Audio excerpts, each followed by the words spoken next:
कहते हैं पुराने ज़माने में एक राजा हुआ करता था जिसका नाम रघुनाथ था। वह सीधा साधा व्यक्ति था, मगर राज्य चलाने में उतना सख्त या चतुर नहीं था जितनी एक राजा में ज़रूरी बात होती है। उसका राज्य छोटा सा था जिसमें साधारण लोग रहते थे। किसान, कुम्हार, मजदूर और छोटे छोटे व्यापारी सभी अपनी मेहनत से अपना पेट पालते थे और साधारण सा जीवन व्यतीत करते थे।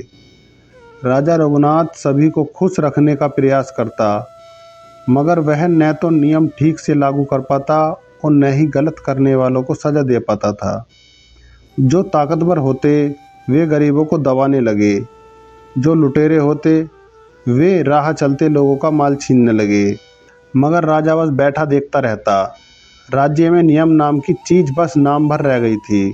गरीबों की फरियादें राजा तक पहुंचने से पहले ही दम तोड़ देती थी, या अगर पहुंच भी जाएं तो राजा बस सिर हिलाकर कह देते, जो हुआ सो हुआ, आगे से सावधान रहना। राज्य में रामदीन नाम का एक साधारण सा कुम्हार रहता था। वह सुबह से शाम तक मिट्टी के घड़े बनाया करता और उन्हीं घड़ों को बेचकर अपने परिवार का पेट पालता था। उसकी झोपड़ी में एक बूढ़ी माँ और एक छोटा सा बेटा रहते थे। गरीबी में भी वे आपसी मेल जोल से रहते थे और जो मिलता उसमें ही खुश रहते। रामदीन कभी राजा से या दूसरों से कुछ मांगने नहीं गया, बस अपनी मेहनत और ईमानदारी में विश्वास करता था। गांव में लुटेरे राजा का नाम तक नहीं मानते थे। वे राह चलते लोगों से उनका सामान लूट लिया करते थे, गरीबों की मेहनत की कमाई ले भागते थे और कभी कभी तो लोगों की झोंपड़ियां तक जला देते थे। राजा तक खबर पहुंचने का कोई फ़ायदा नहीं होता था, क्योंकि राजा बस कह देते, जो होना था हो गया, आगे से सावधान रहना। लुटेरे यह जानकर और बेखौफ हो जाते कि राजा कुछ करेगा ही नहीं। एक दिन रामदीन अपनी मिट्टी के घड़े लेकर बाजार जा रहा था। राह में जंगल जैसा एक हिस्सा पड़ता था, वहीं कुछ लुटेरे घात लगाए बैठे थे। जैसे ही रामदीन वहां से गुजरा, लुटेरों ने उस पर हमला कर दिया। उन्होंने उसका गधा छीन लिया, सारे घड़े तोड़ डाले और जो थोड़े बहुत पैसे उसकी कमर में बंधे थे वे भी ले लिए। रामदीन घबराकर जमीन पर बैठ गया। उसकी आंखों में आंसू भर आए। वह सोचने लगा, अब माँ और बच्चे को क्या जवाब दूंगा। जिन घड़ों को बनाने में मैंने दिन रात मेहनत की वे मिट्टी में मिल गए। गधा गया तो अब बाजार तक पहुंचने का सहारा भी नहीं रहा। राह से गुजरते एक व्यक्ति ने रामदीन को बैठा हुआ देखा तो रुक गया और पूछा, क्या हुआ भाई। रामदीन ने अपनी आपबीती सुनाई तो वह व्यक्ति बोला, तू राजा के दरबार में क्यों नहीं जाता, वह तेरी फरियाद सुनेगा। रामदीन सहम गया, मगर उस व्यक्ति के कहने से कुछ हिम्मत जुटाकर राजा के दरबार तक पहुंचा। राजा सिंहासन पर बैठा हुआ था। दरबार में इक्का दुक्का व्यक्ति मौजूद थे। रामदीन आगे बढ़ा और हाथ जोड़कर अपनी पूरी व्यथा राजा को सुना दी। राजा रघुनाथ ने उसकी बात सुनी, बस सिर हिलाया और साधारण सी आवाज़ में कह दिया, जो हुआ वो हो गया रामदीन, आगे से सावधान रहना। रामदीन सन्न रह गया, जैसे राजा के शब्दों में कोई सहानुभूति या न्याय नहीं था।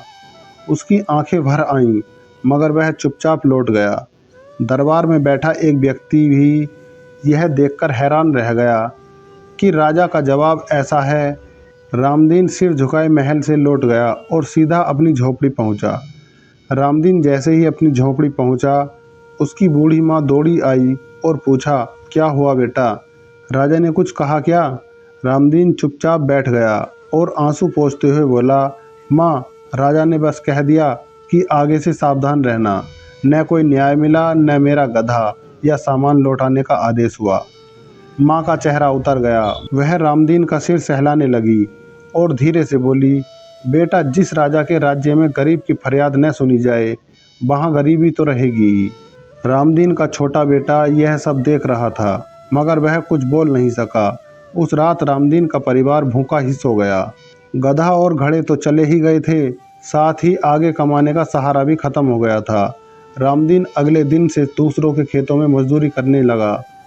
वह दिन भर मेहनत करता और जो थोड़े बहुत पैसे मिलते उनसे जैसे तैसे परिवार का गुजारा चलता।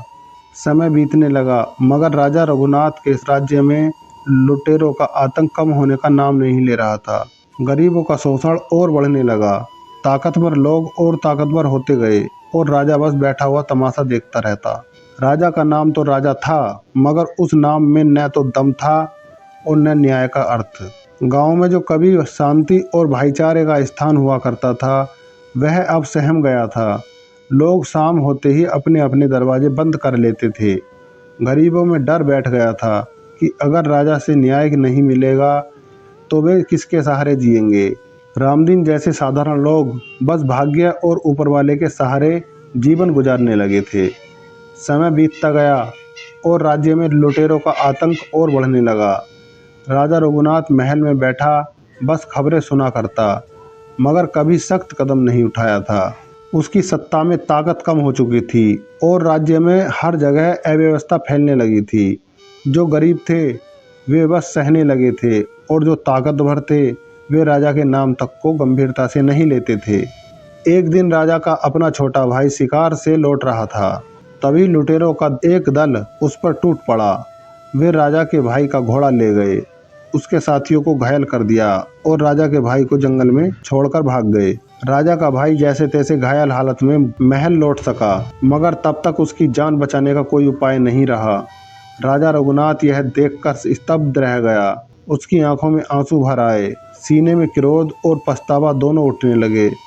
तब राजा को पहली बार एहसास हुआ कि जो कभी गरीबों के साथ हुआ, अगर तब न्याय किया गया होता तो आज यह दिन नहीं देखना पड़ता। राजा ने अपनी गलती पहचानी और आंसू बहाते हुए प्रण लिया कि वह अब राज्य में कानून और न्याय का राज स्थापित करेगा। उसने दरबार में सभी मंत्रियों और सिपाहियों को बुलाया और कड़वे आदेश दिए कि लुटेरों और अपराधियों को पकड़ने के लिए विशेष दल बनाया जाए। राज्य में सिपाहियों का दल गांव-गांव घूमने लगे, लुटेरों को पकड़ने लगे और गरीबों से छीनी चीजें लौटाने लगे। राजा रघुनाथ स्वयं गांव-गांव जाने लगे, लोगों की फरियादें सुनी और तुरंत समाधान किया। रामदीन जैसे गरीबों को बुलवाकर उनकी खोई चीजें लौटाई गईं। रामदीन जब राजा के सामने पहुंचा तो राजा ने सिर झुकाकर कहा, माफ कर देना भाई, तुम्हारे जैसे गरीबों के साथ जो हुआ वह मेरा दोष है। रामदीन की आंखें भर आईं, मगर अब वह राजा में एक बदलाव देख रहा था। एक राजा जो कभी सिर्फ नाम का राजा था, अब सच में अपनी रियाया का रक्षक बन गया था। राज्य में शांति लौटने लगी, गरीबों में विश्वास जागने लगा और राजा रघुनाथ का नाम आदर से लिया जाने लगा। राज्य में जैसे जैसे राजा रघुनाथ का प्रशासन सख्त और न्यायप्रिय होने लगा, गांवों में फिर से रौनक लौटने लगी। लुटेरे या तो भाग गए या पकड़े गए, गरीबों का शोषण कम होने लगा और हर व्यक्ति में यह विश्वास लौटने लगा कि अगर कोई समस्या होगी राजा तक पहुंचेगी और उसका समाधान होगा। राजा अब केवल सिंहासन तक ही सीमित नहीं रहा, बल्कि गांव-गांव जाकर लोगों से मिलना, उनकी तकलीफें सुनना और उनका समाधान करना अपनी जिम्मेदारी मानने लगे थे। रामदीन जैसे साधारण कुम्हार के जीवन में भी बदलाव आया। राजा ने उसकी टूटी झोपड़ी ठीक करवाई, नया गधा दिलवाया और मिट्टी के घड़े बनाने के लिए कुछ पैसे दिए। रामदीन की माँ यह देखकर भावुक हो उठी और राजा को हाथ जोड़कर धन्यवाद किया। राजा रघुनाथ उनकी आंखों में आंसू देखकर अपनी आंखें नीची कर लेता, जैसे अपनी पुरानी गलतियों का बोझ आज भी सीने में लिए बैठा हो। राज्य में अब सभी गरीबों और साधारण लोगों का जीवन सुधरने लगा। राजा रघुनाथ के दरबार में गरीबों और अमीरों का एक सा सम्मान होने लगा। गांव में लुटेरों का नाम मिटने लगा और राजा का नाम आदर और विश्वास का प्रतीक बन गया। जो राज्य कभी अंधेर नगरी और चौपट राजा के नाम से जाना जाता था, वह अब एक आदर्श राज्य बनने लगा, जहां हर व्यक्ति का स्थान, सम्मान और अधिकार सुनिश्चित था। रामदीन अब अपनी मिट्टी के घड़े लेकर जब बाजार जाता तो राह में कोई डर या आतंक नहीं था। उसकी माँ और बेटा अपनी झोपड़ी में बैठकर विश्वास और सुकून से उसका लौटने का इंतजार किया करते थे।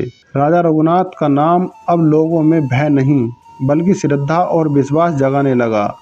सभी जानते थे कि अगर राजा जिंदा है तो गरीबों को कभी लाचार नहीं होने देगा और अन्याय कभी जीतने नहीं दिया जाएगा। समय बीतने के साथ राजा रघुनाथ का राज्य एक मिसाल बन गया।